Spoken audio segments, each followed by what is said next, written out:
কৰোঁ তাৰ আহিলে আমি ষ্টাৰ্ট কৰি দিম। চক্ৰৱৰ্তী ছাৰটো আহি পাইছে? চক্ৰৱৰ্তী ছাৰ আহি পাইছে।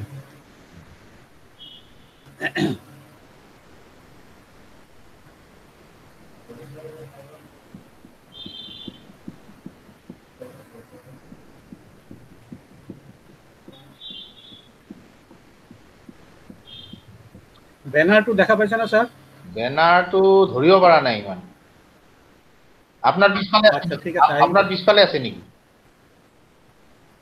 নাই নাই, এই আপুনি প্ৰেজেণ্টেশ্যনত চাব আহিব। আচ্ছা আচ্ছা আচ্ছা।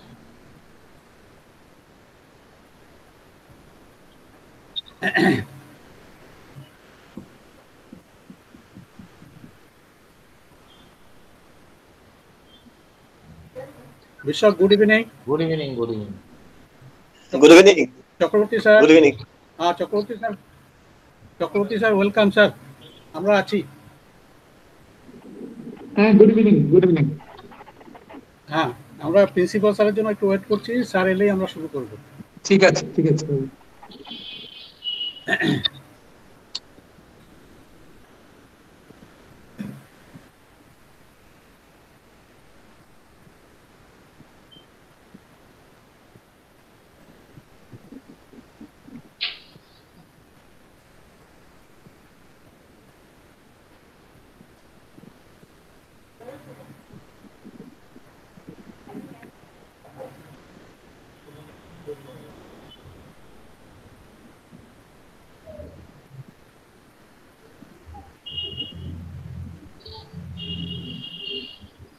Sir welcome sir.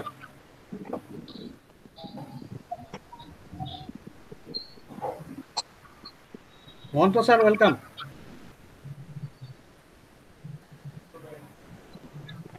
আপনার মাইক অফ করা আছে? থ্যাংক ইউ ভেরি মাচ, থ্যাংক ইউ। আচ্ছা স্যার, আপুনি অনুমতি দিলে আমি আৰম্ভ কৰোঁ। আমাৰ প্ৰেচিডেণ্ট ছাৰো আহিছে, আমাৰ চক্ৰৱৰ্তী ছাৰো আছে, আৰু মোটামুটি আমাৰ এডিটৰিয়েল বোৰ্ডৰ প্ৰায় গোটেইকেইজনেই আছে। বাকী ফেকাল্টিবোৰ অহা নাই না? ফেকাল্টিবোৰ আহিব, লিংক পাইছে তেওঁলোকে, লাহে ধীৰে আহি থাকিব। আমি sir good evening. Good evening. Chakraborty sir good evening. নমস্কাৰ মহন্ত ডাঙৰীয়া, নমস্কাৰ। নমস্কাৰ স্যাৰ। প্ৰেসিডেন্ট স্যাৰ নমস্কাৰ। নমস্কাৰ নমস্কাৰ। আচ্ছা, ভালে আছে না? আছো আছো। Good evening sir, good evening. Good evening. Good evening. Okay, then you can proceed. Okay sir.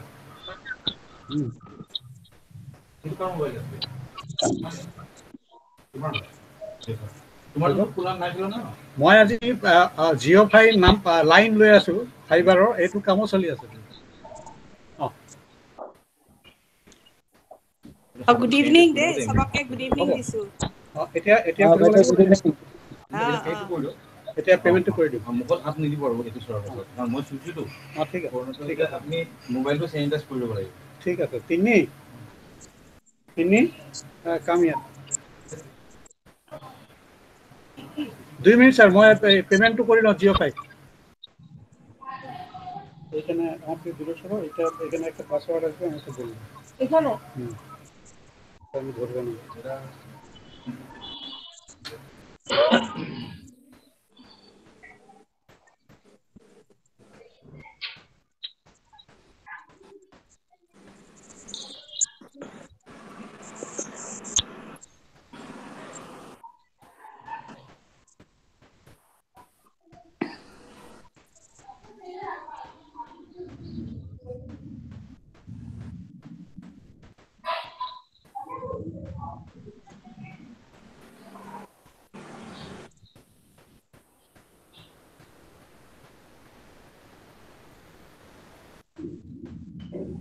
পাসওয়ার্ডটা দাও। গেছে গেছে।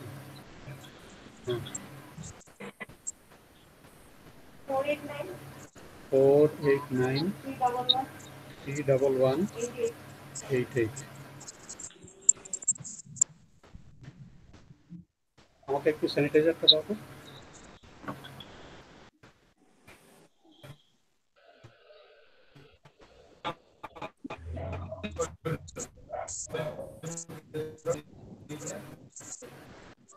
এতিয়া জেনিটাইজ কৰি কৰি মানে জীয়াই থাকিব লগা হৈছে আৰু। কিবা এটা কাম কৰিলে চেনিটাইজ কৰিব গৈছে পেমেণ্ট হৈ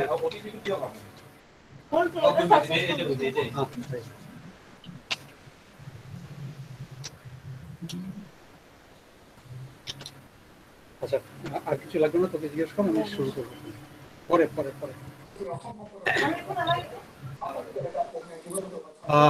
আমি আরম্ভ কৰো স্যাৰ নমস্কাৰ আজিৰ এই প্ৰযুক্তি নিৰ্ভৰ বিশেষ আলোচনী উন্মোচনী অনুষ্ঠানত উপস্থিত থকা আটাইকে মোৰ অন্তৰৰ শ্ৰদ্ধা যাচিছোঁ প্ৰাগজ্যোতিষ কলেজ ৰিচাৰ্চ কাউন্সিলৰ হৈ অধ্যক্ষ ডক্টৰ মনোজ কুমাৰ মহন্ত মহোদয়ৰ দ্বাৰা প্ৰকাশিত আমাৰ গৱেষণাধৰ্মী আলোচনী প্ৰাক কনচিলিয়েন্সৰ চতুৰ্থ সংখ্যাটিৰ আজি আনুষ্ঠানিকভাৱে উন্মোচন হ'ল আলোচনীখন উন্মোচনৰ কাৰণে আমি আমন্ত্ৰণ জনাইছিলোঁ বিশ্বকবি ৰবীন্দ্ৰনাথ ঠাকুৰৰ নামাঙ্কিত অসমৰ ৰাজ্যিক বিশ্ববিদ্যালয়ৰ উপাচাৰ্য ডাঙৰীয়া মোৰ অধ্যাপক মোৰ শিক্ষাগুৰু শ্ৰদ্ধাৰ প্ৰফেসৰ অমলেন্দু চক্ৰৱৰ্তী ছাৰক আৰু তেওঁ সন্মতি প্ৰদান কৰিছে অতি কম সময়ৰ ভিতৰতে সন্মতি প্ৰদান কৰিছে আৰু তেখেতক নিজৰ ব্যস্ততাৰ মাজতো তেওঁ আজি উপস্থিত আছে আৰু মই অত্যন্ত আনন্দিত তেওঁ উপস্থিত থকাৰ বাবে আমাৰ মাজত আমাৰ লগত আছে আমাৰ মহাবিদ্যালয়ৰ আমাৰ পৰিচালনা সমিতিৰ সভাপতি ডাঙৰীয়া ডক্টৰ জগদীন্দ্ৰ ৰায়চৌধুৰী ছাৰ তেখেতলৈ আমি সন্মান যাচিলোঁ আমি শ্ৰদ্ধা যাচিলোঁ তেখেত অহাত আমি অত্যন্ত সুখী হৈছোঁ তেওঁ আজি আমাৰ গেষ্ট অফ অনাৰ বা আমাৰ সন্মানিত অতিথি আৰু আমাৰ মাজত আছে আমাৰ সদায় যিগৰাকী থাকেই আমাৰ মাজতে আমাৰ অধ্যক্ষ ডক্টৰ মনোজ কুমাৰ মহন্তদেৱ তেখেতে আজি এই সভাৰ সভাপতি যদিও আমি প্ৰথাগতভাৱে যেনেকৈ আমি সভাপতি নিৰ্বাচন কৰোঁ বা আমি আসন গ্ৰহণৰ এটা কথা থাকে সেইটো আমি এই ডিজিটেল মাধ্যমত প্ৰযুক্তিৰ সহায় কৰিবলৈ গ'লে আমি কিছু অসুবিধাৰ সন্মুখীন হওঁ তথাপিও তেওঁৱে আমাৰ আজি সভাপতি আৰু এটা ডাঙৰ কথা হ'ল আমাৰ যিটো ৰিচাৰ্চ কাউন্সিল আছে প্ৰাগজ্যোতিষ ৰিচাৰ্চ কাউন্সিল তেওঁ এই ৰিচাৰ্চ কাউন্সিলৰ সভাপতি গতিকে তেওঁক মই আসন গ্ৰহণ কৰাৰ বাবে মই অনুৰোধ জনালোঁ আৰু তেওঁ সন্মতি দিলে তাৰ পিছৰ কাৰ্যক্ৰম মই আৰম্ভ কৰিম ছাৰ আপোনাৰ পৰা অনুমতি বিচাৰিছোঁ ধন্যবাদ আপোনালৈ ধন্যবাদ জনাইছোঁ মই ইতিমধ্যে আসন গ্ৰহণ কৰা বুলি মই ঘোষণা কৰিছোঁ আৰু পৰৱৰ্তী কাৰ্যসূচী চলাই নিয়াৰ কাৰণে মই আপোনাক অনুৰোধ জনাইছোঁ ধন্যবাদ ছাৰ আমাৰ মাজত আজি উপস্থিত আছে আমাৰ এডিটৰিয়েল বৰ্ডৰ সকলো সদস্য তাৰ বাহিৰে আমাৰ প্ৰাগজ্যোতিষ কলেজ ৰিচাৰ্চ কাউন্সিলৰ সকলো সদস্য আছে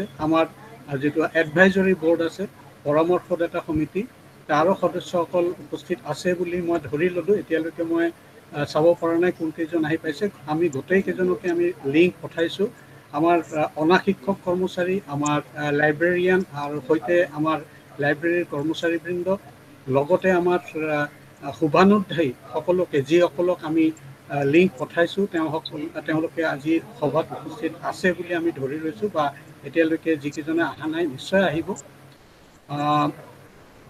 এতিয়া আজিৰ সভাৰ সভাপতি আমাৰ মহন্ত ডাঙৰীয়া আমাৰ মহন্ত ছাৰক মই অনুৰোধ জনাম আপোনালোকক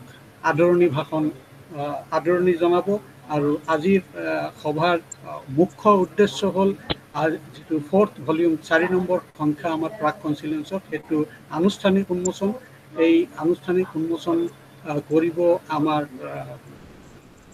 সন্মানীয় উপাচাৰ্য মহোদয় অধ্যাপক doctor professor Amalendu Chakraborty sir কিন্তু তাৰ আগতে দুটামান কথা ক'বলগীয়া আছে দুটামান নহয় আচলতে এটাই কথা কাৰণ এই সংখ্যাটো প্ৰকাশ হ'বলগীয়া আছিল যোৱা বছৰ কিন্তু যোৱা বছৰ আমি আপোনালোকে জানেই যে বহু দেৰিকৈ আমি দায়িত্ব লৈছিলোঁ আৰু তাৰপিছতেও বহুখিনি কাম লাহে লাহে কৰি থকা হৈছিলে কিন্তু যেতিয়া আমি যোৱা বছৰ ডিচেম্বৰ মাহত যেতিয়া আমি প্ৰেছত দিয়াৰ কাৰণে সাজু হ'লোঁ ঠিক তেতিয়াই আৰু কিছুমান ঘটনা আহি গ'ল যাৰ ফলতে আমি কিন্তু সময়তে প্ৰেছত দিব পৰা নাই আৰু এটা খুব গুৰুত্বপূৰ্ণ কথা এইবাৰ কিন্তু আমি নিজে প্ৰুফ চাইছোঁ, আমাৰ সতীৰ্থসকল আমাৰ কমিটিৰ সদস্যসকলে নিজে প্ৰুফ চাইছে, খুব সুন্দৰকৈ চাইছে, বহু পৰিশ্ৰম কৰিছে। তেওঁলোকৰ মই শলাগ ল'বই লাগিব আৰু তেওঁলোকৰ পৰিশ্ৰমৰ ফলতে আজি আপোনালোকৰ হাতত মই তুলি দিব পাৰিছোঁ এই চতুৰ্থ সংখ্যাখন। আৰু এটা কথা আপোনালোকক জনাব পাই মই সুখী হৈছোঁ যে ইতিমধ্যে আমাৰ 5 নম্বৰ সংখ্যাৰ কামটো আৰম্ভ হৈছে আৰু অহা ডিচেম্বৰ মাহত আশা কৰোঁ আমি এই সংখ্যাটো আপোনালোকক হাতে তুলি দিব পাৰিম। মই আপোনালোকৰ জ্ঞাতাৰ্থে জনাওঁ যে 2016 চনতে আমাৰ যিটো আলোচনী, এই আলোচনীৰ কাম আৰম্ভ হৈছিল আৰু এই তিনিটা ভলিউম এতিয়ালৈকে আমি পাব্লিছ কৰিছোঁ। প্ৰথম পাব্লিকেশ্যন 2016 চনতে হৈছিলে। আমাৰ সম্পাদক আছিল তেতিয়া ডক্টৰ ইন্দিৰা শইকীয়া বৰা। আমাৰ দ্বিতীয় আৰু তৃতীয় পাব্লিকেশ্যন হৈছিলে ডক্টৰ ইৰা দাসৰ সম্পাদনাত পাব্লিছ হৈছিলে, এইটো 17 আৰু 18 চনত। আৰু বৰ্তমান যিটো মই ক'লোঁ যে পঞ্চম সংখ্যাটো হ'ব 2020 ডিচেম্বৰ মাহৰ ভিতৰতে হ'ব লাগে। আৰু আজি যিটো আমাৰ এই চতুৰ্থ সংখ্যা, এই চতুৰ্থ সংখ্যাটো অলপ পিছতে আপোনালোকৰ উন্মোচন হ'ব আৰু উন্মোচন কৰিব প্ৰফেচৰ অমলেন্দু চক্ৰৱৰ্তী ছাৰ। মই এতিয়া আমাৰ অধ্যক্ষ ডাঙৰীয়াক আদৰণি ভাষণটো দিয়াৰ কাৰণে অনুৰোধ জনাম। ছাৰ। ধন্যবাদ। আটাইকে সন্ধিয়াৰ স্বাগতম জনাইছোঁ। মোৰ অতি শ্ৰদ্ধাৰ সন্মানীয় অধ্যাপক Amalendu Chakraborty sir, honourable vice chancellor Rabindranath Tagore university Hojai, formerly Hojai college. আজি আমি যাক উদ্বোধক হিচাপে আমন্ত্ৰণ জনাইছোঁ। মই ছাৰলৈ প্ৰথমতে স্বাগতম জনাইছোঁ যে তেখেতে আমাৰ নিমন্ত্ৰণ ৰক্ষা কৰি আজি আমাৰ মাজত উপস্থিত হৈছেহি। আমাক এই সময়কণ দিয়াৰ কাৰণে তেখেতক মোৰ জৰিয়তে মই ধন্যবাদ জনাইছোঁ। দ্বিতীয়তে আমাৰ মহাবিদ্যালয়ৰ পৰিচালনা সমিতিৰ সন্মানীয় সভাপতি ডক্টৰ জগদীন্দ্ৰ ৰায়চৌধুৰী ছাৰ, তেখেত আজি বিশিষ্ট অতিথি, সন্মানীয় অতিথি হিচাপে আমাৰ মাজত উপস্থিত আছে। তেখেতকো মই সম্ভাষণ জনাইছোঁ জৰিয়তে।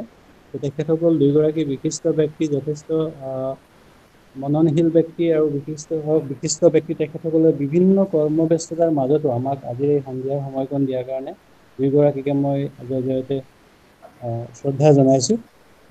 আচলতে আমি আটাইয়ে জানো, ইতিমধ্যে আমাৰ সম্পাদক ডাঙৰীয়াই গোটেই কথাখিনি কৈছে। এখন মহাবিদ্যালয় পৰ্যায়ত পিয়াৰ ৰিভিউড জাৰ্নেল এখন সুকলমে চলাই আনিব পৰাটো with a quality publication, it's not a matter of job. খুব টাফ কাম, যথেষ্ট কষ্টকৰ হয়। আৰ্টিকেলবোৰ গোটোৱাটো বৰ কষ্ট। মই যোৱা 2 বছৰৰ 2টা ভলিউমত উলিয়াওঁতে মই দেখিছোঁ তেখেতসকলৰ লগত নিৰন্তৰ লাগি থাকি। তথাপি এইটো এটা সুখৰ বতৰা যে প্ৰাগজ্যোতিষ কলেজে যোৱা 2016 চনৰ পৰাই আহি আমি এতিয়া 4 বছৰৰ 4টা ভলিউম কোৱালিটি পাব্লিকেশ্যন আমি উলিয়াবলৈ সক্ষম হৈছোঁ। আজি চতুৰ্থ ভলিউমটো আমি প্ৰকাশ কৰিম, অলপ পিছতে উন্মোচন হ'ব। 4 নম্বৰ ভলিউম নম্বৰ 6। এই গোটেই কথাখিনি কৰিবলৈ যাওঁতে আমি বিচাৰি আৰু কেইটামান কাম। এইখন প্ৰাগ কনচিলেঞ্চখন হ'ল এখন মাল্টিলিংগুৱেল Pyar reviewed annual research journal. ইয়াত হিউমেনিটিজ আছে, ছ'চিয়েল চায়েন্স আছে, ছায়েন্স আছে আৰু কমাৰ্চ আছে।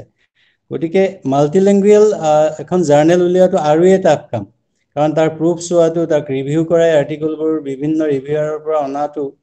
গতিকে এই কামখিনি সুকলমে চলাই নিয়াৰ কাৰণে মই আগৰ যিসকল আমাৰ পাব্লিকেশ্যন বৰ্ডৰ মেম্বাৰ্ছ আছিল বা সম্পাদক আছিল, তেওঁলোককো মই এই চেগতে আকৌ এবাৰ ধন্যবাদ জনাইছোঁ। আমি এইকেইটা পাব্লিকেশ্যন কৰাৰ লগে লগে আমি ISSN নাম্বাৰটো পাবলৈ সক্ষম হৈছিলোঁ। আৰু আজিৰ পৰা 2 বছৰ আগত আমি RNI registrar of news papers of India, তেওঁলোকৰো ৰেজিষ্ট্ৰেশ্যন নাম্বাৰটো আমি পাবলৈ সক্ষম হৈছোঁ। আপোনালোকক এই চেগতে মই জনাবলৈ পাই অতি সুখী হৈছোঁ যে UGC কেয়াৰ লিষ্টৰ কাৰণেও আমি ইতিমধ্যে জাৰ্নেলখন এনলিষ্ট কৰাৰ কাৰণে আমি লাগি আছিলোঁ। আৰু যোৱা পৰহিৰ আগদিনাখন আমাৰ সম্পাদক ডাঙৰীয়াই ইতিমধ্যে আমি চফ্ট কপিটো পঠিয়াব দিছিলে, তেওঁলোকে পঠিয়াইছোঁ। কাৰণ তাত কণ্টিনিউ 4টা ভলিউম উলিয়াব লাগে।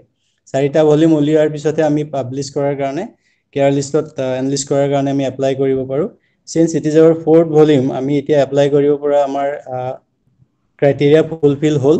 আৰু মই আশা কৰিছোঁ অনাগত দিনবোৰত কোৱালিটি মেইনটেইন কৰি আমি যাতে এই প্ৰাক কনচিলেঞ্চখন আমি কণ্টিনিউ কৰাব পাৰোঁ আৰু ইয়াতকৈও যাতে ভাল এটা কলেবৰ আমি প্ৰকাশ কৰি উলিয়াব পাৰোঁ তাৰ কাৰণে আমি এটাই যত্ন কৰিম। এখন মহাবিদ্যালয় বা এখন শৈক্ষিক অনুষ্ঠানৰ মানদণ্ডটো নিৰ্ভৰ কৰে তাত একাডেমিক এচিভমেণ্টছ কিমানখিনি হৈছে বা আমি কিমানখিনি কৰিব পাৰিছোঁ। আমাৰ মহাবিদ্যালয়ে আজি 67 বছৰ পূৰণ কৰাৰ পিছত আমি যদি পিছলৈ উভতি চাওঁ আমি ইতিমধ্যে বহুতখিনি পাবলৈ সক্ষম হৈছোঁ। But yet we have miles to go. আমাৰ এতিয়াও যাবলগীয়া বহুতখিনি আছে, কৰিবলগীয়া বহুতখিনি আছে। কিছু ক্ষেত্ৰত আমি এতিয়াও অইনবোৰতকে গুৱাহাটীৰ ওচৰ পাজৰ দুই এখন কলেজতকে আমি আগুৱাই আছো যদিও কিছু ক্ষেত্ৰত আমি এতিয়াও দুই এটা ক্ষেত্ৰত পিছ পৰিও নথকা নহয়। এই গোটেই কথাবিলাক কিন্তু আমাৰ শৈক্ষিক দিশৰ মানদণ্ডটো উন্নত কৰাৰ লগে লগে আমি এই কথাবিলাকো চাব লাগিব যে ডে টু ডে আমাৰ ক্লাছ এক্টিভিটিজখিনি চোৱাৰ লগে লগে we have to enrich our academic achievements too, particularly the teachers. এই কথাখিনি যে আমি যদি এতিয়া নিউ এডুকেশ্যন পলিচিটো এই কথাবোৰ লাহে লাহে আহিছে, আগতেও আছিল, এতিয়া আকৌ অলপ বেছি এক্সপোজাৰ দিবলৈ তেওঁলোকে চেষ্টা কৰিছে যে ৰিচাৰ্চ মেথডলজিবোৰ আমি অলপ ভালকৈ এনৰিচ যদি নকৰোঁ, ক্লাছ অকণ মনোটনাছ ক্লাছ কৰি থাকিলেও সেইটোৱে এটা টিচাৰৰ যথেষ্ট নহয়। সেইকাৰণে মই ভাবিছোঁ যে দিছ প্ৰাক কনচিলেঞ্চ উইল গিভ ইউ আছ এ ভেৰি গুড প্লেটফৰ্ম। আমাক এখন প্লেটফৰ্ম দিছে, আমাৰ টিচাৰখিনিও যাতে তেওঁলোকৰ ৰিচাৰ্চ আৰ্টিকলবোৰ পাব্লিছ কৰিব পাৰে আৰু চব ঠিকে থাকিলে যদি অহা বছৰ আমি UGC কেয়াৰ লিষ্টত আমাৰ এইখন এনলিষ্ট কৰিব পাৰোঁ, then it will be a very valuable asset for Praxis College community and for entire North Eastern region. এইখনত বহুতে পাব্লিছ কৰিবলৈ চাব কাৰণ UGC কেয়াৰ লিষ্টত পাব্লিকেশ্যন আজিকালি বিভিন্ন ক্ষেত্ৰত দৰকাৰ হয়। এই গোটেই কথাখিনি আপোনালোকে আটাইয়ে মন দিব আৰু এই কথাখিনি কৈয়ে আপোনালোক আটাইকে মই পাব্লিকেশ্যন বৰ্ডৰ যিখিনি মেম্বাৰ আছিলে আমাৰ প্ৰাগজ্যোতিষ কলেজ ৰিচাৰ্চ কাউন্সিলৰ আটাইখিনি সদস্যৰ লগতে এইবাৰৰ সংখ্যাটোৰ যিসকল আমাৰ সম্পাদনা সমিতিৰ সদস্য আছিলে, সন্মানীয় সদস্য, তেওঁলোকক আটাইকে মই ধন্যবাদ জনাইছোঁ। যথেষ্ট কষ্ট কৰিছে। ইতিমধ্যে সম্পাদক ডাঙৰীয়াই কৈছে যে আমি সময়ত উলিয়াব নোৱাৰিলোঁ। সেইখিনি সময়ত আমি দুটা কাম পেৰেলেলি কৰি আছিলোঁ। নাকৰ কাৰণে আমি we are very much extremely busy with NAAC activities. Unfortunately সেইটোও আমি সময়ত কৰিব নোৱাৰিলোঁ because of this covid pandemic. আৰু যেতিয়া আমি এখন প্ৰেছত দিব গ'লোঁ, প্ৰেছত দিয়াৰ ঠিক পিছে ক'ভিডৰ এই মহামাৰীৰ কাৰণে প্ৰেছবিলাকো বন্ধ হৈ গ'ল, তেওঁলোকৰ মানুহ নোহোৱা হ'ল। যি কি নহওক, এই চগতে মই সম্পাদনা সমিতিৰ লগতে ভৱানী অফছেটৰ কৰ্মকৰ্তাসকলকো মই এবাৰ ধন্যবাদ জনাইছোঁ। বহুত যত্নৰ পিছত তেওঁলোকৰ লগত নিৰন্তৰ ফোনেৰে যোগাযোগ কৰাৰ পিছত 2-3জন মানুহে প্ৰেছটো চলাই আছিলে, তথাপি আমি প্ৰুফখিনি নিজে চাই দিয়াৰ পিছতহে এইখিনি সম্ভৱ হৈছে। Otherwise you could have not finish this project within time. কাৰণ তেওঁলোকে প্ৰুফ চাবলৈ মানুহ নাই তেওঁলোকৰ। ইতিমধ্যে সম্পাদক ডাঙৰীয়াই কৈছে আমাৰ মানুহে এইবাৰ প্ৰুফটো বৰ ধুনীয়াকৈ চাই দিছে আৰু সেইকাৰণে আমি টাইমলি কমপ্লিট কৰিব পাৰিছোঁ। So' I would like to thank all the members of this editorial board. আৰু এইখিনি কথা কৈয়ে মোৰ খুব ভাল লাগিছে আজি দুগৰাকী বিশিষ্ট ব্যক্তি আমাৰ মাজত আছে আৰু এখেতসকলৰ অনুপ্ৰেৰণাৰে আমি আৰু অনাগত দিনবোৰত বহু দূৰ আগুৱাই যাব পাৰিম।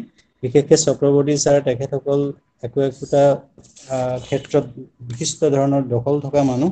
আমাক তেখেতসকলে আইডিয়াবোৰ দিব, আমাক ৰাস্তাবোৰ দেখাই দিব, আমি যি ৰাস্তাৰে আগুৱাই গ'লে আমাৰ মহাবিদ্যালয়খনক আৰু বহু দূৰ আগুৱাই নিব পাৰোঁ। এইখিনি কথা কৈয়ে মই আটাইকে পুনৰ এবাৰ আদৰণি জনাইছোঁ। আমাৰ শিক্ষক শিক্ষয়িত্ৰী, অনা শিক্ষক কৰ্মচাৰীবৃন্দ, ৰিটায়াৰ্ড টিচাৰ এছ'চিয়েশ্যনৰ মানুহখিনিকো মাতা হৈছিলে, বোধহয় তেখেতসকল এতিয়ালৈকে জইন কৰা নাই, মই দেখা নাই। এনিৱে যিসকল আছে ইয়াত আটাইকে মই আকৌ এবাৰ সন্ধিয়াৰ স্বাগতম জনাই মোৰ আদৰণি ভাষণ ইয়াতে সামৰিছোঁ। ধন্যবাদ। ধন্যবাদ ছাৰ। এতিয়া আমি আহোঁ মূল অনুষ্ঠানলৈ, যিটো আমাৰ উন্মোচনী অনুষ্ঠান। আমি এতিয়া আমন্ত্ৰণ জনাম আমাৰ হোজাই ৰবীন্দ্ৰনাথ টেগোৰ বিশ্ববিদ্যালয়ৰ উপাচাৰ্য প্ৰফেচৰ অমলেন্দু চক্ৰৱৰ্তী ছাৰক। ছাৰে নিজেও আৰু বহু এই ধৰণৰ গৱেষণাধৰ্মী আলোচনীৰ লগত জড়িত হৈ আছে। আপোনালোকে ঐতিহ্যৰ কথা জানেই, কেয়াৰ লিষ্টত ঐতিহ্য দ্য হেৰিটেজ এই আলোচনীখন আছে আৰু তেখেত অতি আমাৰ আপোনজন। বিভিন্ন সময় আমি তেওঁৰ পৰা বিভিন্ন পৰামৰ্শ বিচাৰোঁ আৰু যেতিয়াই কিবা পৰামৰ্শ বিচাৰোঁ তেওঁ দিয়ে পৰামৰ্শ, আমি তেখেতৰ পৰামৰ্শ লৈ আগবাঢ়ি যাওঁ। কিবা বহু ক্ষেত্ৰত তেখেতৰ লগত আমাৰ কলেজৰ এটা অতি নিবিড় সম্বন্ধ আছে। বিভিন্ন সময়ত তেওঁ আহিছিলে আমাৰ কলেজলৈ আৰু এইবাৰ মই ছাৰক আমন্ত্ৰণ জনাম ছাৰে আমাৰ এই 4 নম্বৰ সংখ্যাটো উন্মোচন কৰিব আৰু উন্মোচন কৰি এই বিষয়ে আমাক তেওঁৰ বক্তব্যখিনি দাঙি ধৰিব। ছাৰ, আপোনাক আমন্ত্ৰণ জনাইছোঁ। नमस्कार। शुभ सन्ध्या। ओम सहनावतु सहनौ भुनक्तु सह वीर्यं करुणावहै तेजस्विनावधीतमस्तु मा विद्विषावहै। ओम शांति शांति शांति। আজি এই গবেষণাধৰ্মী আলোচনীখনৰ উন্মোচনী সভাৰ পৰম শ্ৰদ্ধেয় সভাপতি ডক্টৰ মনোজ কুমাৰ মহন্ত ডাঙৰীয়া, তেখেত প্ৰাগজ্যোতিষ কলেজৰ অধ্যক্ষ, আজি আমাৰ মাজত উপস্থিত প্ৰাগজ্যোতিষ কলেজৰ পৰিচালনা সমিতিৰ সভাপতি, আজি বিশেষ সন্মানীয় অতিথি ডক্টৰ জগদীন্দ্ৰ ৰয় চৌধুৰী ডাঙৰীয়া, এই যি আলোচনীখন আজি উন্মোচিত হ'বলৈ গৈ আছে সেই আলোচনীখনৰ সম্পাদক মাননীয় ডক্টৰ জ্যোতিৰ্ময় সেনগুপ্ত ডাঙৰীয়া, এই আলোচনীখনৰ সহ সম্পাদক আৰু সম্পাদকীয় মণ্ডলী যিটো বিশেষকৈ সম্পাদকীয় উপদেষ্টা মণ্ডলী আৰু সদস্যসকল সকলোলৈ মোৰ সাদৰ সম্ভাষণ জ্ঞাপন কৰিছোঁ। আজিৰ এই অনুষ্ঠানত উপস্থিত এই আলোচনীখনৰ লগত জড়িত লিখকসকল, মহাবিদ্যালয়ৰ অধ্যাপক অধ্যাপিকাবৃন্দ সকলোলৈ থাকি মোৰ সশ্ৰদ্ধ অভিনন্দন আৰু অভিবাদন।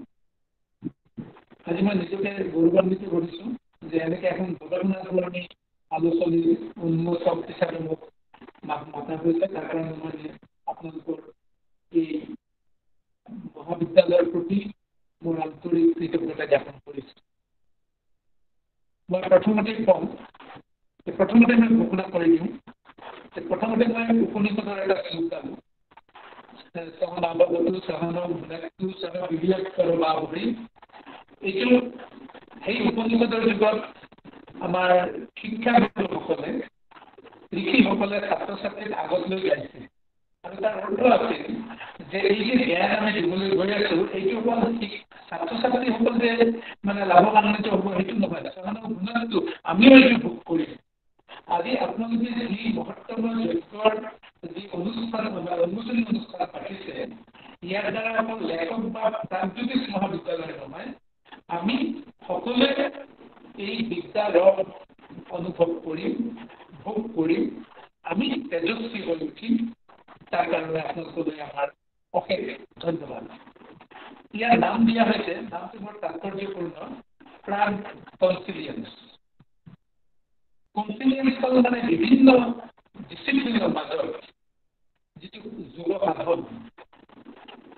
ইয়াতে দেখিলোঁ যে আমাৰ সাহিত্য, সমাজতত্ত্ব, বিজ্ঞান, বাণিজ্য গোটেইখিনি সামৰি লৈ এই গৱেষণা পত্ৰিকাৰ পাতনি মেলা হৈছে, এই গৱেষণা পত্ৰিকাৰ বৰ দিয়া হৈছে। এই নামটো খুবেই তাৎপৰ্যপূৰ্ণ, মোৰ খুব ভাল লাগিছে। মই বাকী কথা কোৱাৰ আগতে আনুষ্ঠানিকভাৱে এই আলোচনীখন এই মুহূৰ্তত, এই শুভ মুহূৰ্তত উন্মোচিত হ'ল বুলি মই ঘোষণা কৰিছোঁ যে এইখন উন্মোচিত হ'ল। এতিয়া মই দুআষাৰ কম। মই আগতে কওঁ যে মই গোটেই ইয়েটো পঢ়িব পৰা নাই, দুটা প্ৰবন্ধ চাইছোঁ আৰু তাৰ যিটো অৱয়ব, তাৰ যিটো ভংগী, তাৰ যিটো বাচন ভংগীৰ পৰা আৰম্ভ কৰি যিটো ৰিচাৰ্চ মেথডলজি, গোটেইখিনি মই অকণমান চকু ফুৰাইছোঁ। মোৰ খুব ভাল লাগিছে। আৰু লগে লগে আমাৰ প্ৰাগজ্যোতিষ মহাবিদ্যালয়ৰ অধ্যক্ষ ডাঙৰীয়াই যিটো কথা কৈছে যে ইউনিভাৰ্চিটি গ্ৰাণ্ট কমিশ্যনে যাতে এইখন তেওঁলোকে যাতে এডমিট কৰে, হয় সেই বিষয়েও মই আশা কৰিছোঁ যে এইটো নিশ্চয় হ'ব।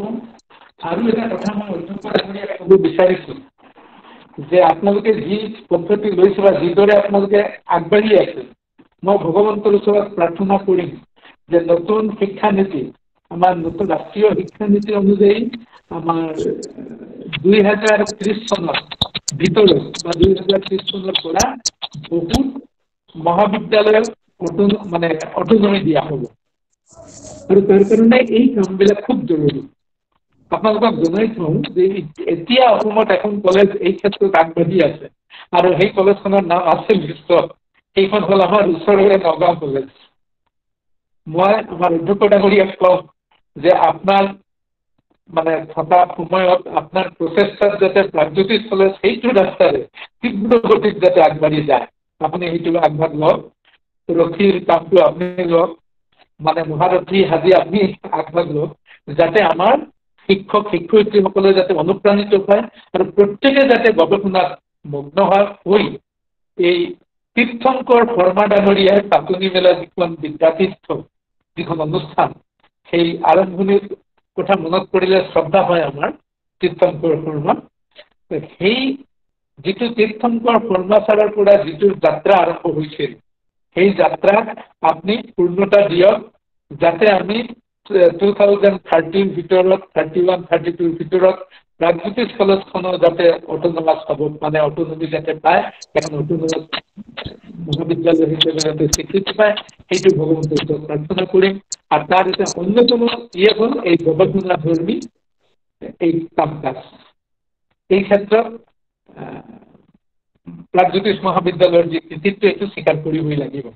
মই দেখিছোঁ ইয়াত 4টা ভাষা স্থান পাইছে, 3টা ভাষা, ইংৰাজী 4টা ভাষা, ইংৰাজী, অসমীয়া, বাংলা, হিন্দী। আৰু লগতে দেখিছোঁ বিজ্ঞান বিষয়ক 2টা প্ৰবন্ধ আৰু এই ইংৰাজী, বাংলা, অসমীয়া এই সমাজতত্ব সাহিত্য আদি লৈ 17টা প্ৰবন্ধ, সৰ্বমুঠ 19টা প্ৰবন্ধেৰে এই গ্ৰন্থখন গঢ় লৈ উঠিছে, সমৃদ্ধ হৈছে, জিলিকি উঠিছে। সেইকাৰণে এইটো খুব তাৎপৰ্যপূৰ্ণ। মই কিমান কলেজত এইটো আছে মই নাজানো, কিন্তু এইটো খুব মানে তাৎপৰ্যপূৰ্ণ আৰু মই ভাবিছোঁ এইটো এটা আপোনালোকৰ এটা উল্লেখযোগ্য পদক্ষেপ আৰু সেইটো ভৱিষ্যতৰ বুকুত আৰু জিলিকি উঠক। মই গোটেই প্ৰবন্ধখিনি পঢ়াৰ সুযোগ পোৱা নাই, মই 2টা প্ৰবন্ধ পঢ়িছোঁ। মই অকণমান কম এই বিষয়ে। এটা হ'ল organised retail outlet and customer satisfaction, study in Guwahati city, লিখিছে ডক্টৰ বিদ্যুৎ বিকাশ বৈশ্য। মই প্ৰবন্ধটো পঢ়ি ভাল লাগিছে যে তেওঁ এটা সীমিত গণ্ডিৰ ভিতৰত ৰাখি তাৰ গোটেইখিনি চালি জাৰি বিশ্লেষণ কৰি উপস্থাপিত কৰিছে। আচলতে গৱেষণা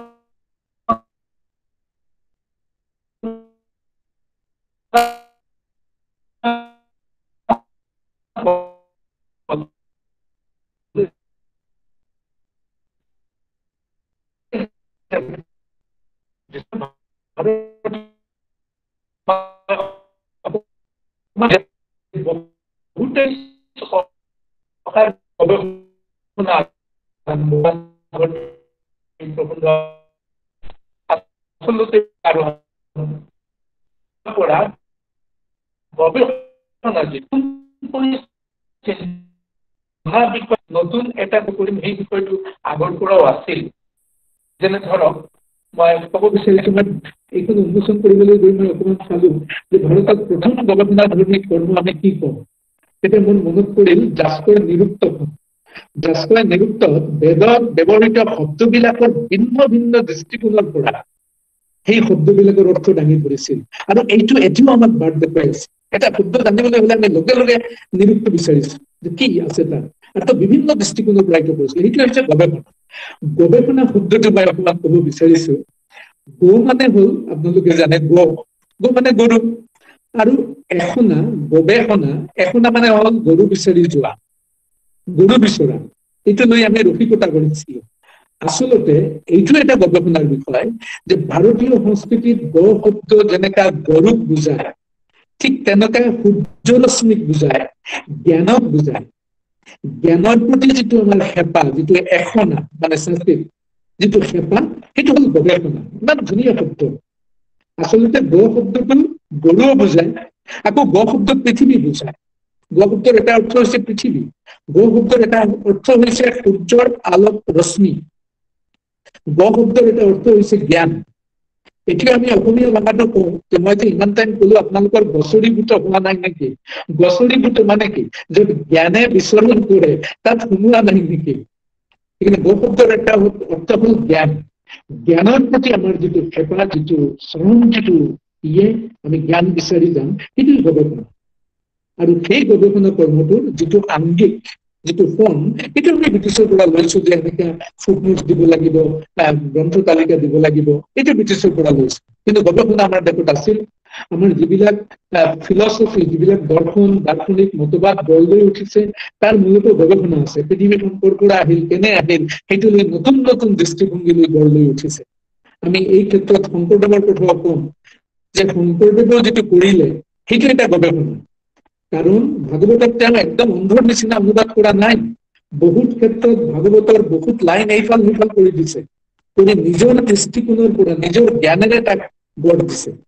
ভাগৱতত কিছুমান শব্দই নাছিল, কিছুমান নাম নাছিল, তেখেতে সেই নতুন নামবিলাক ঘূৰাই দিলে। কিৰাটো কছাৰী খাচী গাৰো মেলি, এইটো গৱেষণা, এইটো জ্ঞানৰ এটা অংগ। জ্ঞানৰ পৰিধি বিয়পাই দিলে। এই গৱেষণা ভাৰতীয় সংস্কৃতিত বেদৰ যুগৰ পৰা আৰম্ভ হৈছে, আজিও চলি আছে।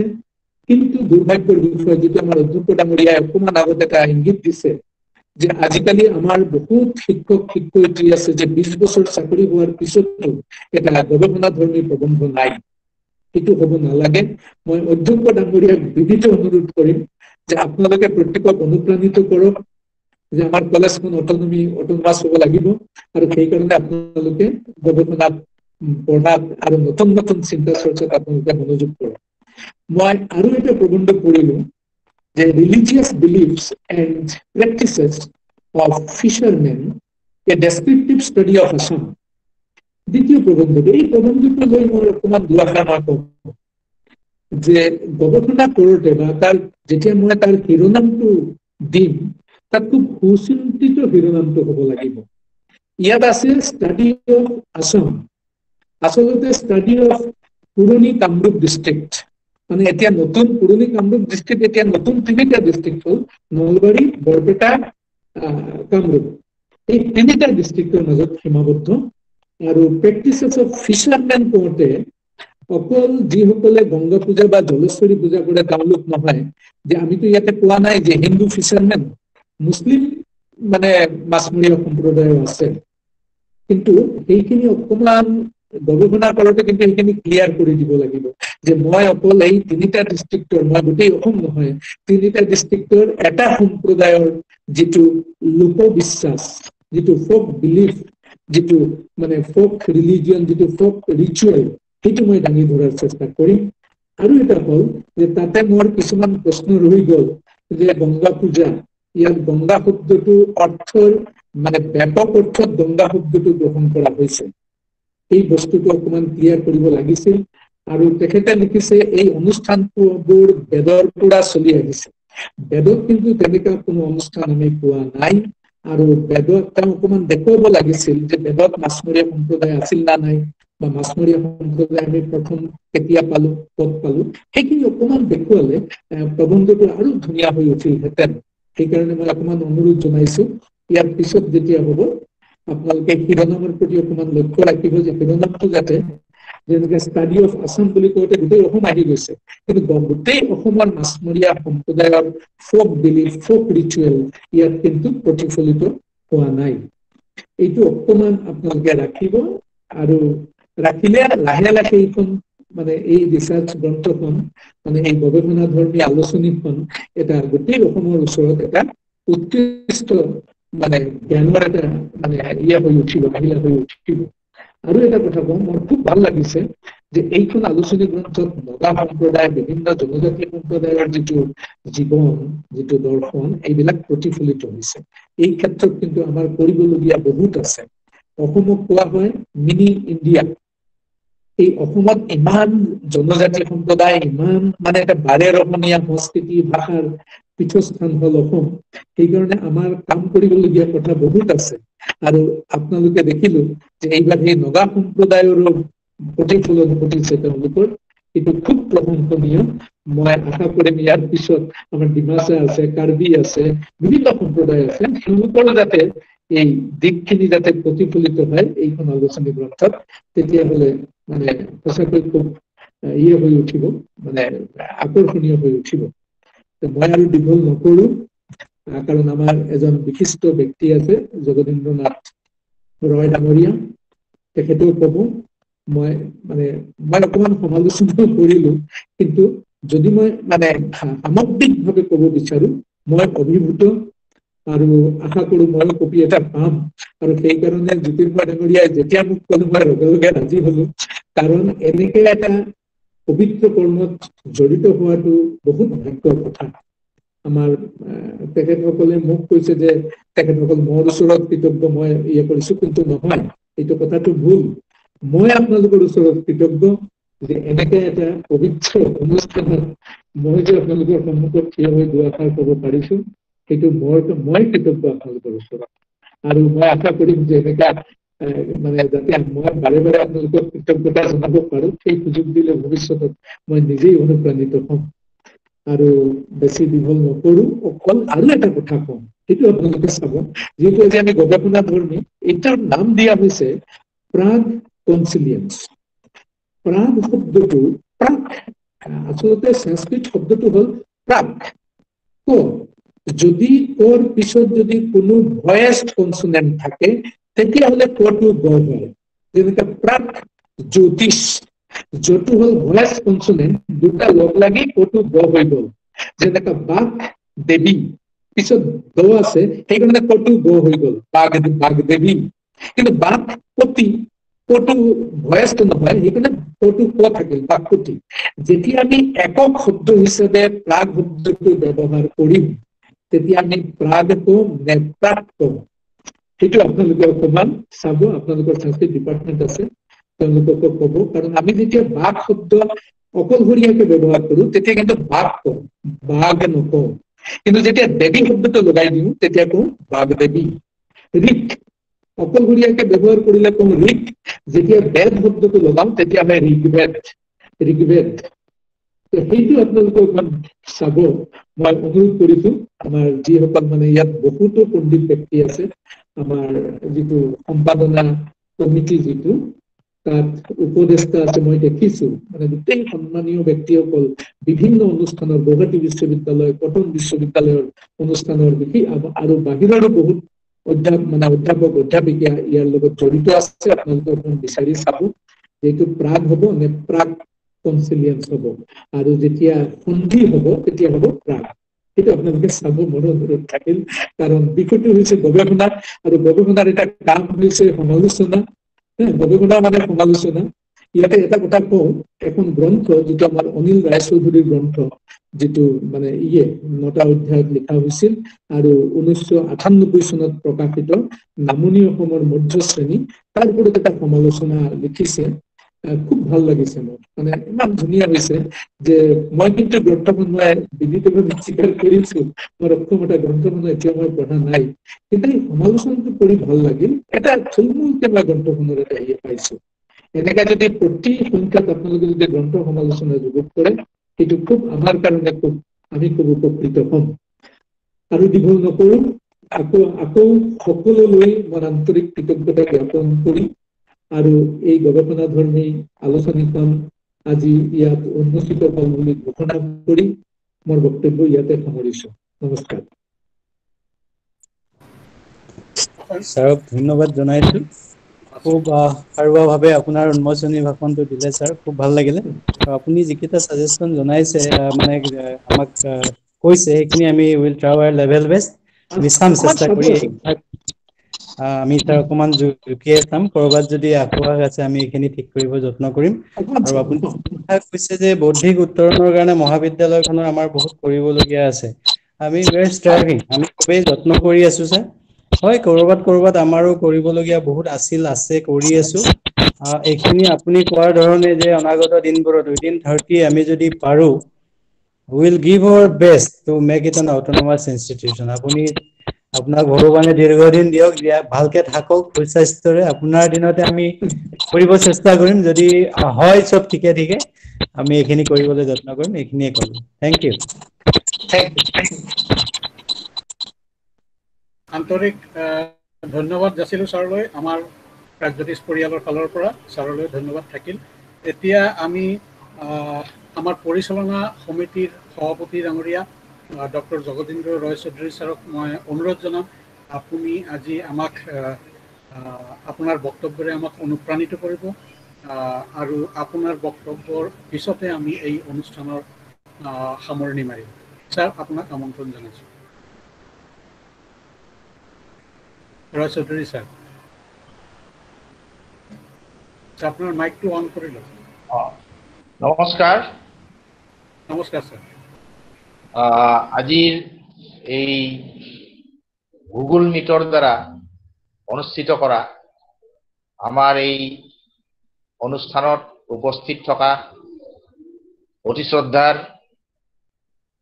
আমাৰ ৰবীন্দ্ৰনাথ বিশ্ববিদ্যালয়ৰ উপাচাৰ্য অধ্যাপক অমলেন্দু চক্ৰৱৰ্তী ছাৰ, আমাৰ এই মহাবিদ্যালয়ৰ অধ্যক্ষ সন্মানীয় অধ্যক্ষ মনোজ কুমাৰ মহন্ত, ইয়াৰ লগত আজি যিখন আমাৰ গৱেষণামূলক গ্ৰন্থ উন্মোচন কৰা হ'ল, ইয়াৰ সম্পাদক জ্যোতিৰ্ময় সেনগুপ্তদেৱ, লগতে ইয়াৰ সম্পাদনা সমিতিৰ সকলো সদস্যবৃন্দ আৰু ইয়াত উপস্থিত থকা আমাৰ শিক্ষক শিক্ষয়িত্ৰী কৰ্মচাৰীসকল।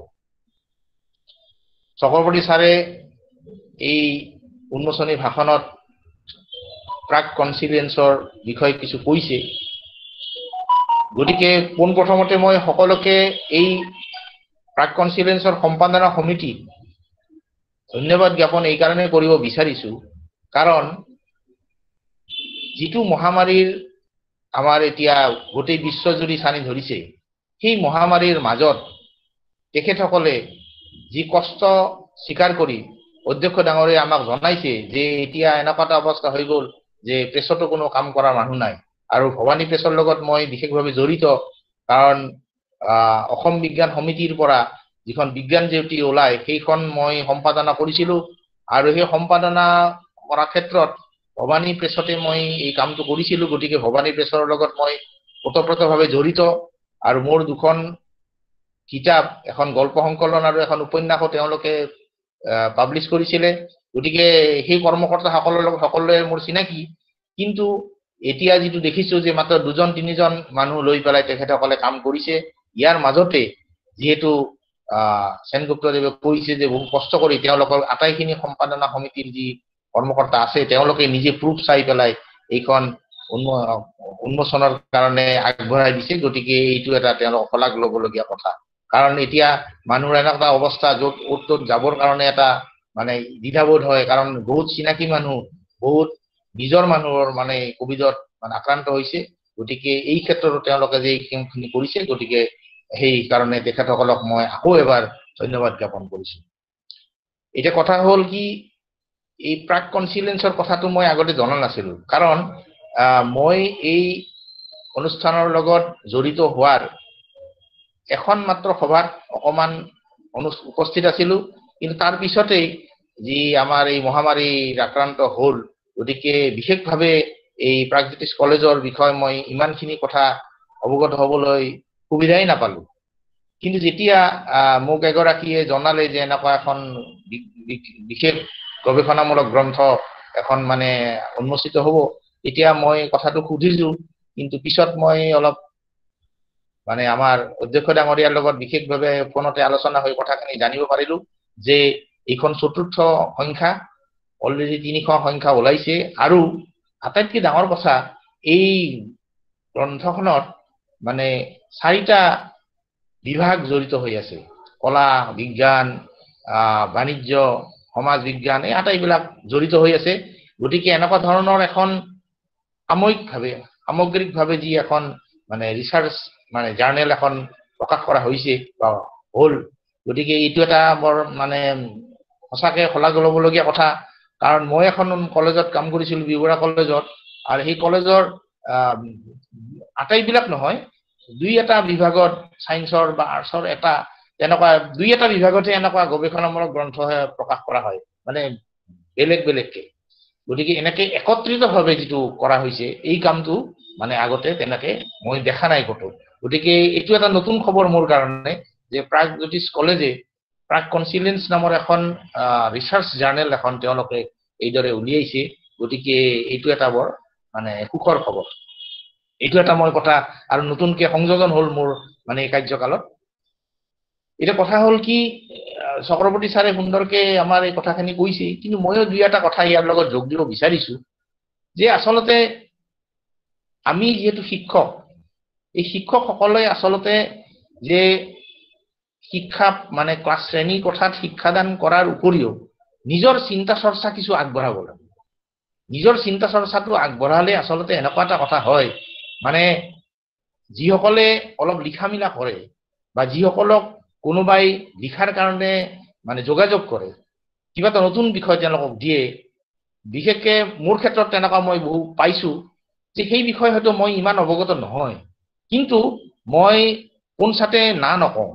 না এই কাৰণে নকওঁ যে যিটো বিষয় মই পঢ়িম বা জানিম সেইটো জনাৰ পিছত মোৰ আৰু কিছু অলপ জ্ঞান আহৰণ কৰাৰ সুবিধা। গতিকে এইবিলাক কাৰণত আচলতে মানে গৱেষণাৰ কথাটো আচলতে খুব এটা সাংঘাতিক টাফ বস্তু বুলি বা গৱেষণাটো সাংঘাতিক কিবা এটা দুৰ্বোধ্য বস্তু এনেকুৱা ধৰণৰ নাভাবি আমি সহজ সৰল ভাৱে যদি এই গৱেষণাটো আগবঢ়াই নিব পাৰো তেতিয়াহ'লে নিশ্চয় আমাৰ আগলৈ কামত আহিব। আমি এনেকে ভাবিব নালাগে যে গৱেষণাৰ কাৰণে গৱেষণা। আচলতে গৱেষণাটো বিভিন্ন ধৰণৰ, আমাৰ চক্ৰৱৰ্তী ছাৰে কৈছে যে এইটো বহুত হাজাৰ বছৰ আগতে বিভিন্ন আমাৰ বিশ্ববিদ্যালয় আছিল, সেই বিশ্ববিদ্যালয় নালন্দা বিশ্ববিদ্যালয়ৰ পৰা আৰম্ভ কৰি বিভিন্ন বিশ্ববিদ্যালয় আমাৰ আছিলে আৰু সেই বিশ্ববিদ্যালয়ত এনেকুৱা গৱেষণা হৈছিলে। কিন্তু কথাটো হ'ল কি সেই দিনৰ গৱেষণাৰ এই দিনৰ গৱেষণা বহুত বেলেগ হৈছিল। এতিয়া মানে বিশেষকে আমাৰ বিজ্ঞানৰ ক্ষেত্ৰতো মই ক'ব বিচাৰো যে গৱেষণাবিলাক আচলতে এনেকুৱা হ'ব লাগে যিবিলাক গৱেষণাৰ মানে গৱেষণাৰ নামত গৱেষণা কৰাতকে গৱেষণাটো এনেকুৱা হ'ব লাগে যে গৱেষণাৰ ক্ষেত্ৰৰ পৰা আচলতে সমাজ জীৱনত সামাজিক জীৱনত আমাৰ ৰাইজৰ কিবা উপকাৰ হয়, এই বস্তুটো অকণমান চাব লগা হৈছে। এইটো খুব মানে এটা আৱশ্যকীয় কথা হৈ পৰিছে। গতিকে মোৰ বিভিন্ন বন্ধু বান্ধৱ গুৱাহাটী বিশ্ববিদ্যালয়ত আছে, যেনে এটা সৰু উদাহৰণ মানে মই কৈছো যে আমাৰ নাহৰ গছ আছে, সেই নাহৰ গছৰ পৰা আমাৰ বায়'টেকনলজি ডিপাৰ্টমেণ্টৰ পৰা এটা বায়'ফুৱেল, যিটো আমি এতিয়া বায়'ফুৱেল তৈয়াৰ কৰিব ব্যৱস্থা কৰিব পাৰোঁ। এলগি এটা আছে, এলগি, সেই এলগিৰ পৰা আমি তাৰ পৰা তৈল তৈয়াৰ কৰিব পাৰোঁ। গতিকে এনেকুৱা ধৰণৰ কথাবিলাক আমাৰ এতিয়া খুব আৱশ্যক হৈ পৰিছে। এতিয়া আমাৰ যি মহামাৰী হৈছে এই মহামাৰীৰ ক্ষেত্ৰতো বহুত ভাইৰাছ হৈছে, ভাইৰাছ বিভিন্ন ধৰণৰ ভাইৰাছৰ কথা আহিছে। গতিকে লেবৰেটৰীৰ আৱশ্যক হ'ব, কিন্তু আমি কিছুমান বস্তু আমি নিজৰ মতে সহজভাৱে আমি কামবিলাক কৰিব পাৰোঁ। গতিকে আমাৰ এতিয়া আমি যদি চাওঁ আমাৰ এই অসমখন বা আমাৰ নৰ্থ ইষ্ট ইণ্ডিয়া, এই উত্তৰ পূৰ্বৰ ভাৰতখন ইমান আচলতে আমাৰ জীৱ বিচিত্ৰৰ দ্বাৰা মানে সাংঘাতিক ঐতিহ্যপূৰ্ণ, যাক আমি ইংৰাজীত হটস্পট বুলি কোৱা হয়। গতিকে ইয়াত ইমান ধৰণৰ বন্যপ্ৰাণী, ইমান ধৰণৰ উদ্ভিদ আছে যিবিলাক আপুৰুগীয়া বস্তু আমাৰ ইয়াৰ বাহিৰে পৃথিৱীত আন ক'তোই নাই। দুটা উদাহৰণ দিলে আপোনালোকে বুজি পাব, যেনেকে এশিঙীয়া গড়, যেনেকে সোণালী বান্দৰ, যেনেকে নল গাহৰি, এনেকুৱা ধৰণৰ জীৱ জন্তু আছে যিবিলাক জীৱ জন্তু পৃথিৱীত ক'তোই নাপায়। এনেকুৱা বিভিন্ন চৰাই আছে, আপোনাৰ মানে পখিলা আছে, বিভিন্ন কীট পতংগ আছে যিবিলাক কোনো পৃথিৱীত কোনো ঠাইত নাই। যেনেকে আমাৰ উদ্ভিদৰ ভিতৰত আপোনাৰ মালভোগ কল, এই মালভোগ কলটো অসমৰ বাহিৰত আপুনি ক'তো নাপায়। কিন্তু আমাৰ যিটো নেমু টেঙা, সেই নেমু টেঙাটো অকল অসমতহে পোৱা যায়, ইয়াৰ বাহিৰে আপুনি ক'তো নেমু টেঙা নাপায়। গতিকে নেমু টেঙা পাব আপুনি বেলেগ নেমু টেঙা, কিন্তু আমাৰ যিটো কাজি নেমু, এই কাজি নেমু বস্তুটো ইয়াত। গতিকে আমাৰ আমি আচলতে ইমান ভাগ্যৱান, আমাৰ এই অঞ্চল, আমাৰ অসম বা নৰ্থ ইষ্ট আমাৰ যিখন আছে, এইখন আমি ইমান এই কাৰণে ভাগ্যৱান যে আমাৰ তাতে আমাৰ গোটেই বস্তু আমাৰ মাজতে সোমাই আছে। গতিকে আমি খালি উদ্ভাৱন কৰিব লাগে আৰু সেইবিলাকৰ বিষয়ে আমি অলপমান গৱেষণা কৰি পেলাই আগুৱাই নিব লাগে। এইখিনিয়ে আচলতে আমাৰ কাম। গতিকে আমি বহু দূৰলৈ নগৈ আমাৰ ওচৰে পাজৰে যিবিলাক কথা আছে সেই কথাবিলাকতে আমি এতিয়া আমি ধৰক এনেকুৱা কথা যে আমাৰ গুৱাহাটীৰ ভিতৰতে মানে কিছুমান মঠ মন্দিৰ আছে। গতিকে এই মঠ মন্দিৰ বিলাকৰ ওপৰত এটা মানে ৰিচাৰ্চ হ'ব পাৰে। গতিকে মঠ মন্দিৰৰ কথা কওঁতে মোৰ এটা কথা মনত পৰিছে যে আজি মই অকণমান সাংবাদিক জগতৰ লগত জড়িত আজি বহুত বছৰৰ পৰা, 20-30 বছৰৰ পৰা। গতিকে আমি গুৱাহাটী প্ৰেছ ক্লাবত এনেকুৱা এটা অনুষ্ঠান পাতিছিলো য'ত আমি বিভিন্ন দেশৰ মানুহৰ লগত কথা পাতো। আৰু বিভিন্ন দেশৰ মানুহৰ কথা পাতোতে আপোনালোকে জানে বেলুচিস্তান, বেলুচিস্তানখন মই বহুদিনলৈকে ভাবি আছিলো এইখন পাকিস্তানৰে অংশ, কিন্তু আচলতে সেইখন বেলুচিস্তান পাকিস্তানৰ অংশ নহয়, এইখন এখন স্বাধীন ৰাজ্য আছিল, স্বাধীন দেশ আছিল। গতিকে বেলুচিস্তানৰ ৱাৰিছ বেলুচ নামৰ এজন মানুহৰ লগত কথা পাতিছিলো আৰু কথা পাতোতে তেওঁ বিভিন্ন কথাৰ লগত এটা কথা ক'লে, এই কথাটো মই অৱগত নাছিলো। সেইটো হ'ল যে বেলুচিস্তানত এটা মন্দিৰ আছে, তাক কোৱা হয় হিংলাজ মন্দিৰ। আৰু হিংলাজ মন্দিৰটো এনেকুৱা এটা মন্দিৰ যিটো মন্দিৰ আমাৰ যিটো সতী, এই সতীৰ যিটো অংগ কৰা হৈছিলে, যিটো মানে যেতিয়া মহাদেৱে তেখেতৰ কান্ধত লৈ ঘূৰি ফুৰিছিল আৰু কৃষ্ণই যেতিয়া এই সুদৰ্শন চক্ৰলৈ এইটো মানে ছেট কৰিছিল, তাৰে মূৰৰ অংশটো এই হিংলাজ মন্দিৰত বেলুচিস্তানত আছে। এই কথাটো মই জনা নাছিলো। গতিকে এনেকে ধৰণে আমি আচলতে ইজনৰ লগত সিজনে কথা পতা বা আমাৰ ওচৰে পাজৰে যিবিলাক কথা আছে, সেই কথাবিলাকৰ লগত যদি আমি জড়িত হৈ আমি কিছুমান গৱেষণামূলক কাম কৰো, তেতিয়াহ'লে নিশ্চয় আমাৰ এই সমাজৰ উপকৃত হ'ব। গতিকে মানে কলা ক্ষেত্ৰত বা বাণিজ্যৰ ক্ষেত্ৰতো আমি কিছুমান কাম এনেকুৱা কৰিব পাৰো, যিবিলাক কাম আমাৰ আচলতে মই যিবিলাক মানে কথা ক'লো, সেই কথাখিনিৰ লগতে বাণিজ্যৰ কথাও কিছুমান আহিব।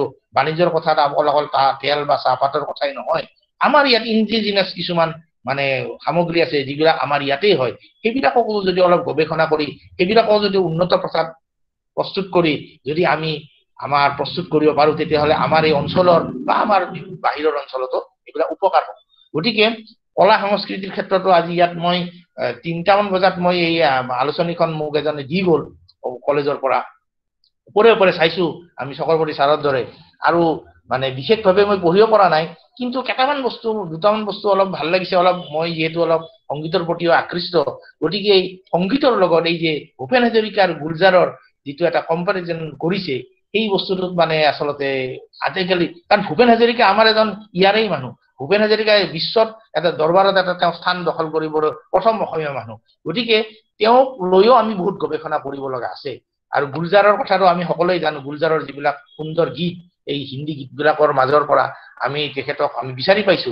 গতিকে এনেকুৱা ধৰণৰ কথা। লগতে আমাৰ বিবৰুৱা কলেজতে আগতে কাম কৰিছিল, পিছত গুৱাহাটী ইউনিভাৰ্চিটিত গ'ল নিৰ্মল বৰদলৈ বাইদেউ, আৰু নিৰ্মল বৰদলৈৰ গীতৰ ওপৰত এটা আলোচনা হৈছে। আৰু সেই গীতবিলাকত যথেষ্ট, সেই গীতৰ বহুখিনি গীত আমাৰ স্বৰ্গীয় জয়ন্ত হাজৰিকা দেৱে এইবিলাক মানে গীত গাইছিলে। গতিকে ভূপেন হাজৰিকাই এটা গান গাইছিলে। গতিকে এনেকুৱা ধৰণৰ যিবিলাক অলপ চিন্তা আমাৰ ইয়াৰ মাজতে আছে বস্তুখিনি। গতিকে আমি সেইবিলাক উদ্ভাৱন কৰিব লাগে, আৰু উদ্ভাৱন কৰি পেলাই আমি এই কথাবিলাক প্ৰস্তুত কৰিব লাগে। ইয়াৰ লগতে এটা আৰ্টিকলো দেখিছো অলপ জনজাতীয়, গতিকে জনগোষ্ঠীয় যিবিলাক কথা, জনগোষ্ঠীয় সিহঁতৰ আমি বেলেগ নালাগে, আমি সিহঁতৰ খোৱা অভ্যাস, খাদ্যভাস, সিহঁতৰ সাজ পোছাক, সিহঁতৰ সাংস্কৃতিক অনুষ্ঠান, গীত নৃত্য, এইবিলাকৰ লগত যিবিলাক কথা জড়িত আছে, সেইবিলাকো সৰু সুৰা কথা এটা মানে গৱেষণাৰ বিষয় হ'ব পাৰে। গতিকে গৱেষণাৰ বিষয়টো এনেকুৱা এটা হ'ব লাগে যিটো আমাৰ ওচৰতে আছে। গতিকে সেই ওচৰত থকা বস্তুখিনিকে আমি যদি অৱগত কৰি আমি যদি গৱেষণামুখী কৰোঁ, আৰু এতিয়া আমাৰ ছাৰেও কৈছে, চক্ৰৱৰ্তী ছাৰে, যে আমাৰ নতুন এডুকেশ্যন পলিচি আমাৰ অধ্যক্ষই কৈছে, আমিও মই ইয়াৰ লগত জড়িত হৈ আছো কিছু।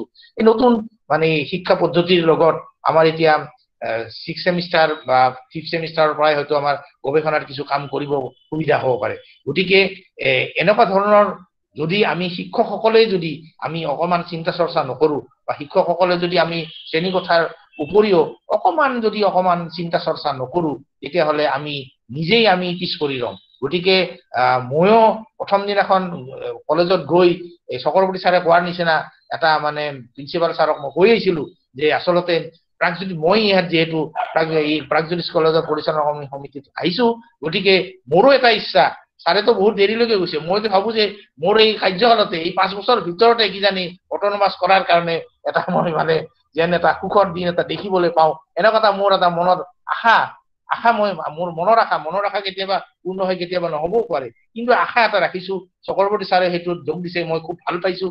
মানে মোৰ মনৰ কথাটো যেন ছাৰে কৈছে, গতিকে এইটো খুব ভাল লাগিছে।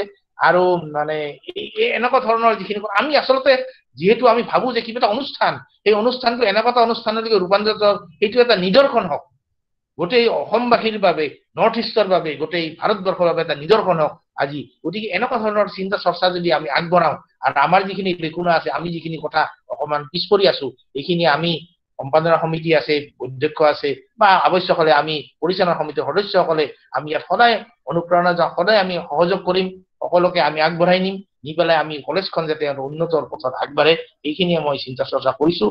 গতিকে বিশেষ ক'বলগীয়া একো নাই। আৰু বৰ্তমান এতিয়ালৈকেও যদিও আমি এখন কলেজৰ পৰা অৱসৰ লৈছো আজি 2 বছৰ আগত, কিন্তু এতিয়াও মই নিজকে ভাবো যে মই এজন যেন ছাত্ৰ, আৰু এই ছাত্ৰ বুলি ভাবি থকাৰ কাৰণে আচলতে যেন আৰু বহুত পঢ়িব লগা আছে, আৰু বহুত জানিব লগা আছে, এনেকুৱা ধৰণৰ কথা মনত আহে। আৰু যাতে মনত কেতিয়াও কোনো ধৰণৰ এটা অহংকাৰ ভাৱ নাহে, সেইটোৰ কাৰণে সদায় এটা চিন্তা কৰো, আৰু চিন্তা কৰি সদায় মই এটা ৰবি ঠাকুৰৰ এটা কবিতাৰ এটা ফাঁকি সদায় মনত আওৰাই থাকো। এইটো হ'ল আমার মাথা নত করে দাও হে তোমার শরণ ধুলার তলে, সকল অহংকার হে আমার ডোবাও চোখের জলে। গতিকে এই ধরনের চিন্তা চর্চা করি মই এতিয়াও এনেকুৱা বিভিন্ন ধৰণৰ কথা বতৰা চিন্তা কৰি ছাত্ৰ এজনে মই কাম কৰি আছো, এনেকুৱা ধৰণৰ এটা ভাৱত আগবাঢ়ি আছো। গতিকে সকলোকে নমস্কাৰ জনাই মই মোৰ এই চমু বক্তব্য ইমানতে সামৰিছো। ধন্যবাদ। ধন্যবাদ। মই আমাৰ পৰিচালনা সমিতিৰ সভাপতি ডাঙৰীয়াক অশেষ ধন্যবাদ জনাইছো। কম কথাৰ মাজেৰে তেখেতে আমাৰ কৰণীয় কি আৰু আমাৰ ভৱিষ্যত সপোনটো ভিজনটো কি হ'ব লাগে মহাবিদ্যালয়খনৰ, মই প্ৰথম দিনাৰ পৰাই তেখেতৰ মাজত এটা উদ্যম দেখিছিলো, আৰু that reflects his integrity towards the institution. খুব ভাল লাগিছে তেখেতৰ লগত কাম কৰি, মই যথেষ্ট অনুপ্ৰাণিত হৈছো। এতিয়ালৈকে ছাৰক বেছি দিন পোৱা নাই, কিন্তু কিবা এটা এইমাত্ৰ তেখেতে নিজেই ক'লে যে কলেজখনত যেন তেওঁ নিজৰ অনুষ্ঠান হিচাপে আৰু কিবা তেওঁৰ টেনিয়ৰটোতে চক্ৰৱৰ্তী ছাৰে কৈছিল 30ৰ ভিতৰত, তেখেতে বিচাৰিছে 5ৰ ভিতৰত। আমি আমাৰ বেষ্টটো দিম ছাৰ, আৰু কেতিয়াবা হয় ভগৱানে যদি কৰে হৈ যাব পাৰে। আপোনাৰ মনৰ আশাটো যদি আপোনাৰ টেনিয়ৰটোতে ফুলফিল হয়, will be the happiest person. আৰু আমি চবেই লগ লাগি কাম কৰিম। এতিয়া আপুনি আছে আমাৰ সেনাধিনায়ক হিচাপে, আপোনাৰ নেতৃত্বত আমি আগুৱাই যাম। আপুনি গাইড কৰিব, এক্সপিৰিয়েঞ্চ মানুহ, আৰু আমি যিখিনি অসুবিধা আছে সেইখিনি আঁতৰ কৰিব পাৰিম। Because our staff is very good, very very good. মই মোৰ ষ্টাফখিনিক লৈ গৌৰৱ কৰোঁ। কেতিয়াবা হয় কি যে তেওঁলোকে হয়তো এটা সঠিক দিশ নিৰ্ণয়ন কৰিব পৰা নাই কাৰণে, বা টিমটোক আগুৱাই লৈ যোৱা মানুহ এটা ভালকে হয়তো কেতিয়াবা কোনোবা সময়ত অভাৱ হৈছিলে, বা তেনেকুৱা হ'বও পাৰে। এতিয়া আমি ইমান কেইজন এক্সপিৰিয়েঞ্চ মানুহ আছে, আমাৰ চক্ৰৱৰ্তী ছাৰতে আমাক গাইড কৰিব। গতিকে এইখিনি কথা কৈছো, ছাৰলৈ মোৰ ধন্যবাদ থাকিল তেখেতৰ অনুভৱৰ কাৰণে, আৰু তেখেতে যাতে আমাক আগুৱাই নিয়াত সহায় কৰে সেইখিনি অনুৰোধ ৰাখিছো। ধন্যবাদ। ধন্যবাদ। আমি এতিয়া একেবাৰে শেষৰ পৰ্যায়লৈ আহি পাইছোঁ। আমাৰ শলাগৰ শৰাই আগবঢ়াব আমাৰ সহযোগী সম্পাদিকা ডক্টৰ গাৰ্গী শৰ্মা। কিন্তু গাৰ্গীক অনুৰোধ জনোৱাৰ আগতে মই আৰু দুটামান কথা কৈ লওঁ। মই আগতে কৈছোঁ আমাৰ 5 নম্বৰ যিটো ভলিউম, এইটো ইতিমধ্যে কাম আৰম্ভ হৈছে, প্ৰায় আধাখিনি কাম হৈছেই। আমি আশা কৰোঁ যে 2020 ডিচেম্বৰৰ ভিতৰতে এই সংখ্যা আমি প্ৰস্তুত কৰি উলিয়াই দিব পাৰিম। তাৰ আগতে মই এবাৰ কৈ লওঁ, বহুতে আছে ইয়াতে, বহুতে দেখাও নাই, মেগাজিনখন দেখাও নাই। মই এবাৰ দেখুৱাবৰ চেষ্টা কৰিম, যদিও এবাৰ মই এটা হেৰি দেখুৱাইছিলোঁ। এইটো হ'ল আপোনালোকৰ চবৰ কাৰণে এইটো হ'ল এইবাৰৰ বেটুপাত, আৰু এইবাৰৰ সংখ্যাটোক ছাৰে কোৱাৰ ধৰণে 19টা প্ৰবন্ধ আছে। মই খালি এবাৰ নামখিনি মই গাই দিওঁ। আমাৰ লাইব্ৰেৰীত আছে মেগাজিন, আলোচনীখন আহি পাইছে, আমি চবকে আমি এবাৰ দেখাই দিয়কচোন, দিম। আৰু এবাৰ তাত দেখাই দিয়ক। হয় ছাৰ, হয়, আচ্ছা। Organized retail outlets and customer satisfaction, a study in Guwahati city, Assam, India. এইটো লিখিছে ডক্টৰ বিদ্যুৎ বিকাশ Baishya. Religious beliefs and practices of fishermen, a descriptive study of Assam, Dr. Abhijit Kumar Dotto. An overview of these cultural motifs and of Madan Kamdev, an empirical study, Abhijit Bharali. Cultural aspects and social systems of the Boros and their lives, a descriptive study, Dr. Jayanta Deka. Traditional religious practices of the Ao Nagas, Kobita Doloi. Christian missionaries and the tribal ethos in pre-independent Assam, Dr. Nandini Sharma. Breaking traditional notions of impurity with specific reference to the Sabarimala case, Orpita Das. Lived religions and nuanced syncretism, the Islam in India, Dr. Sabrina Iqbal Sirkar. Onkianath, its role in the spread of Bhakti movement and its futuristic aspects, Priyanka Sharma. A reading of Oman's character in Shashi Deshpande's novels with particular reference to small remedies and the dark holds no terror. Lanthaljul Khawbang. Nirmal Prabha Bordoloi Gitor Bhasha. Dr. Kalpana Talukdar. Umakanta শর্মার এজাক মানুহ এখন অৰণ্য উপন্যাসত প্ৰতিফলিত ঊনবিংশ শতিকাৰ চাহ জনগোষ্ঠীয় সমাজ জীৱনৰ সমস্যা উৎপল মেচ সাহিত্য সাময়িকী পৃথিবী উত্তর পূর্বের বাংলা ছোট গল্পের একটি পর্যালোচনা दीपान्विता आचार्य असम के लोक उत्सवों पर भूमंडलीकरण का प्रभाव डॉक्टर प्रीति वैश्य आधा गांव उपन्यास में चित्रित भारत विभाजन के त्रासदी एक अध्ययन डॉक्टर रीतामुनि वैश्य और शरीफुज्जमान गुलजार और भूपेन हजारिका के गीत एक तुलनात्मक अध्ययन Puja Barua studies on the variation of pKa values of phosphoric acid supported on different solid surfaces Dr. Chaitanya Kumar Bharadwaj association between BMI and blood pressure of young adult males of Latakata area of Guwahati Sanjeev Malik aru book review eta likhise নামনি অসমৰ মধ্যশ্ৰেণী এক আলোচনা বিশ্বজ্যোতি মহন্ত তাৰ লগতে এই অৰ্বাচীনৰ এটা প্ৰবন্ধ আছে আখ্যানেৰ সন্ধানে ব্ৰহ্মপুত্ৰ উপত্যকাৰ বাংলা উপন্যাস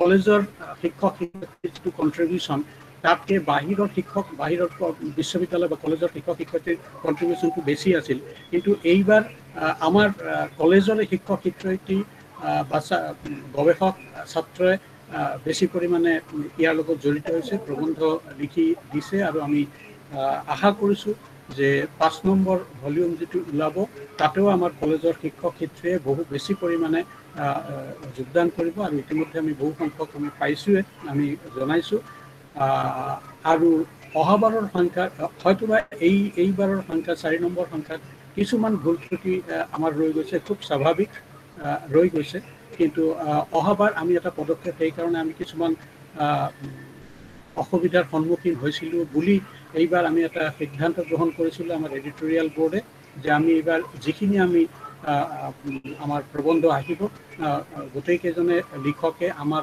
লগতে কিন্তু প্লেজিয়াৰিজম ৰিপৰ্টটো দিব লাগিব গতিকে আমি এতিয়ালৈকে যি 13টা মান আমি প্ৰবন্ধ পাইছো গোটেই কেইটা প্লেজিয়াৰিজম ৰিপৰ্টৰ সৈতে আহি পৰিছে গতিকে মানৰ ফালৰ পৰা যদি আমি চাওঁ তেনেহলে এটো সম্পূৰ্ণ নিৰ্ভুল বুলি মই নকওঁ কিন্তু উন্নত মানৰ বুলি মই ক'ব পাৰো যে অহা সংখ্যাত এই ধৰণৰ এটা সংখ্যা আমি কৰিব পাৰিম বুলি ভাবিছো এতিয়া মই আমাৰ সহযোগী সম্পাদিকা ডক্টৰ গাৰ্গী শৰ্মাক মই অনুৰোধ জনাম থলাগৰ থলাই আগবঢ়াব